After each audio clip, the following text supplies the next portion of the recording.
Mesdames et messieurs, bonjour. Je suis Léonard Fanja, le journaliste patriote.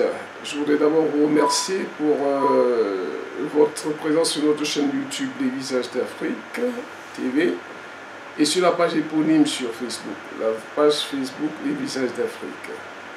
Une fois de plus, nous sommes à votre service et nous voulons revenir un peu sur la relation exécrable qui existe entre le ministère des Sports et de l'Éducation physique et la Fédération camerounaise de football. Voyez-vous, après la folle journée d'hier, caractérisée par la défiance du conseil technique numéro 2, devenu très populaire, M. Cyril Tolo, qui n'était pas du tout connu du grand public il y a quelques années, cette scène désobligeante et traduisant le manque de maturité même à la limite du conseil technique numéro 2, qui passait son temps à rappeler qu'il avait l'inspecteur général qui est lui réfugié dans la voiture, a soulevé un tollé général sur le plan national et mondial. Voilà. Donc après toutes ces réactions, la fédération camerounaise, au regard de l'entêtement de l'entraîneur, le sélectionneur Marc Brice, a regagné, a rentré avec le conseiller technique numéro 2. Le comité exécutif de l'Africa Foot s'est réuni hier soir et a pris des décisions en nommant M. Tungi Pide comme entraîneur-sélectionneur par intérim des Lions indomptables. Mais je voudrais d'abord revenir sur la journée d'hier pour dire que ce qui s'est passé a non seulement soulevé un tollé général sur le plan national et international, mais en plus ça a démontré, ça a permis de voir à quel point Samuel Eto'o-Fils est très populaire au milieu du peuple camerounais. Les réactions hier au moment de partir de la fédération, du siège de la fédération, démontraient à suffisance que l'immense majorité du peuple camerounais se reconnaît dans Samuel Eto'o-Fils. D'ailleurs, ils l'ont dit, son courage, parce que Samuel Eto'o-Fils a au moins le courage de faire ce que les choses n'ont jamais eu l'occasion de commencer. Et je voulais dire que ce n'est d'ailleurs pas la première fois, parce que quand on lui en veut d'avoir refusé de prendre le drapeau cette année pour la Coupe du Monde, c'était toujours une façon de défendre la cause de ses coéquipiers, défendre les intérêts des joueurs. Aujourd'hui, il est venu à la tête de la fédération pour poursuivre cette activité, cette mission divine à lui confier par le Seigneur, mais que de coups bas. Toutefois, l'homme restant droit dans ses bottes, continue à faire son travail. Et parce qu'il a procédé à la nomination et qu'il y a eu des réactions de par le monde, le ministre des Sports et de l'Éducation physique a convoqué la réunion préparatoire de la rencontre du Cameroun cet après-midi, et une réunion à laquelle était convié le président de la Fédération camerounaise de football.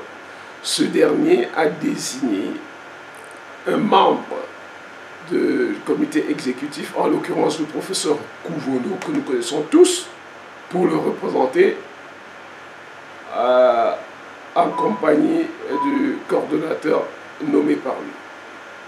Cependant, au ministère, les choses se sont passées comme si rien n'avait existé. Le ministre a continué dans la même lancée, c'est-à-dire l'entêtement à dire que le staff qu'il a nommé reste bel et bien le staff des Lions indomptables. C'est-à-dire que les nominations opérées par Samuel Eto'o-Fils, président de la Fédération camerounaise de football, ne lui disent rien, malgré le tollé général soulevé de par le monde par rapport à ce que nous avons vécu hier. Et cela, quand nous parlons de sérénité apparente, parce que le ministre a dit à la commission de préparer la rencontre dans de très bonnes conditions, de manière à prouver aux étrangers que le Cameroun est non seulement un havre de paix, c'est que le Cameroun est un territoire d'accueil et un foyer de la fraternité. Alors quand c'est M. Mwele Kombi qui le dit, nous nous demandons s'il comprend bien ce qu'il dit. Mais que voulez-vous? Le cynisme, il a traduit une fois de plus le cynisme qui caractérise les fonctionnaires et camerounais et surtout les gouvernants en particulier. Parce que tous comme les fonctionnaires, eux, ils savent, ils disent que non, Eto'o n'a pas raison. Pourtant, l'immense majorité du peuple, qui n'est pas tous bêtes, des yeux du droit aussi, savent que Eto'o est là parce que fait ce qu'il doit faire. Eto'o, je vous le dis toujours, Eto'o n'est pas vos maires, vos députés que vous choisissez parce que sans personnalité, sans couilles, Eto'o en a à revendre. Et c'est pour ça qu'il a dit qu'il nomme, pour avoir demandé à Marc Brice de rester prendre part à la réunion et que ces derniers ayant refusé, Eto'o a pris ses responsabilités avec le comité exécutif en nommant M. Toungou Pilé. Alors quand je parle de sérénité apparente, c'est parce que après la nomination d'hier par le président de la Fédération camerounaise de football, de M. Toungou Pilé comme sélectionneur, entraîneur-sélectionneur par intérim, et de M. Pagou comme premier adjoint par intérim, et le directeur, le préparateur physique qui demeure encore personnel du ministère des Finances et des Sports, le ministre a d'emblée, aussitôt, sans maîtrise, affecté ce dernier, le préparateur physique, à Molundu, dans la région très enclavée de l'Est du Cameroun. Et au courant de cette journée, il a une fois de plus procédé à une autre affectation, celle de M. Pagou, premier adjoint, entraîneur adjoint de M. Toungou Pilé. On l'a affecté à Savapamé, un village de la région de l'Est également. Alors quant à M. Toungou Pilé, je pense que lui étant déjà en retraite, nous pensons que c'est cette situation de retraité qui l'a sauvé. Lui aussi serait passé par les du ministre des Sports et de l'Éducation physique qui donne les consignes, qui en appelle à l'ONIS et à tous les hommes de sécurité. Toutefois, à la fin donc, de cette réunion, on a posé la question au représentant de la FECAFOOT de savoir ses impressions. Il a dit le ministère a son champ de valeur. La FECAFOOT en a le sien. Et à la question de savoir qui sera au banc des Lions comme entraîneur, monsieur le professeur Koufono a dit que ce qui est certain est qu'il y aura un entraîneur au banc des Lions Saint-Gothard. Alors, le suspense continue. Nous attendons de voir d'ici le 8. Et nous croyons que d'abord, compte tenu du fait que c'est la Fédération de Cameroun de football qui invite les footballeurs, il y aura dissension. Parce que au regard du discours, de toutes les déclarations du ministre, on a l'impression qu'eux, ils ont choisi même leur centre de regroupement qui serait différent de celui choisi par la FECAFOOT. Alors, nous allons voir. Nous sommes convaincus, en ce qui nous concerne, que d'abord, les joueurs ne seront pas tous au même endroit. Si tel est le cas, tant il est vrai que les lieux choisis par le ministère des Sports et de l'Éducation physique est différent de celui choisi par la FECAFOOT, il va sans dire que les joueurs seront divisés. Toutefois, nous attendons la journée de demain pour avoir la liste des 26 qu'on publiera l'entraîneur sélectionneur M. Toungou Pilé. En attendant, nous nous posons la question de savoir pourquoi une telle hargne de la part du gouvernement. Et une rumeur nous fait comprendre qu'on a convié Samuel Eto'o au palais de l'Unité. Nous croyons que ce n'est pas pour lui demander de faire marche arrière, car Samuel Eto'o a ouvert les yeux aux Camerounais et nous souhaitons qu'ils tiennent bon. Nous savons qu'ils tiennent bon parce que face aux difficultés de tous ordres auxquelles les Camerounais sont confrontés, on n'a pas vu le gouvernement réagir comme ça. Le gouvernement est déterminé, et à tout moment, 24 heures sur 24 sur le football camerounais, pour mettre les bâtons dans les roues de Samuel Eto'o-Fils. Les Camerounais sont confrontés aux problèmes d'électricité, d'éclairage. Les Camerounais sont confrontés aux difficultés d'approvisionnement en eau. Les Camerounais sont confrontés aux difficultés d'accès aux soins. Et je n'ose pas parler des problèmes de pièces qui plombent de manière éclairée les affaires ici dehors. Il manque de pièces au Cameroun, dans l'économie camerounaise, les pièces de monnaie bien sûr, mais on n'a pas vu le gouvernement se mettre en branle comme avec Moël Kombi au football. Donc de grâce, chers gouvernants, laissez Samuel Eto'o-Fils travailler sereinement. On sait que vous avez peur et vous en appelez à la norme. Et nous avons constaté que tout ceci constitue un aveu d'échec, car le gouvernement n'a pas réussi à faire plier Samuel Eto'o-Fils. Maintenant, c'est l'option, c'est le pourrissement.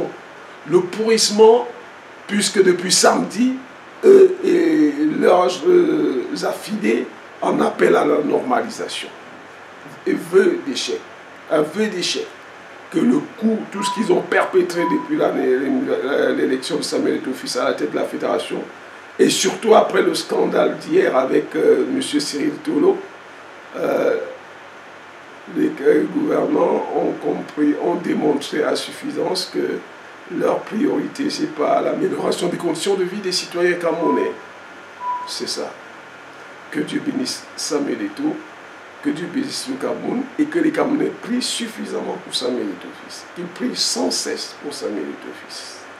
Le souffle compétitif, le souffle glorieux et victorieux qui a fait les belles pages de l'histoire des Lions indomptables.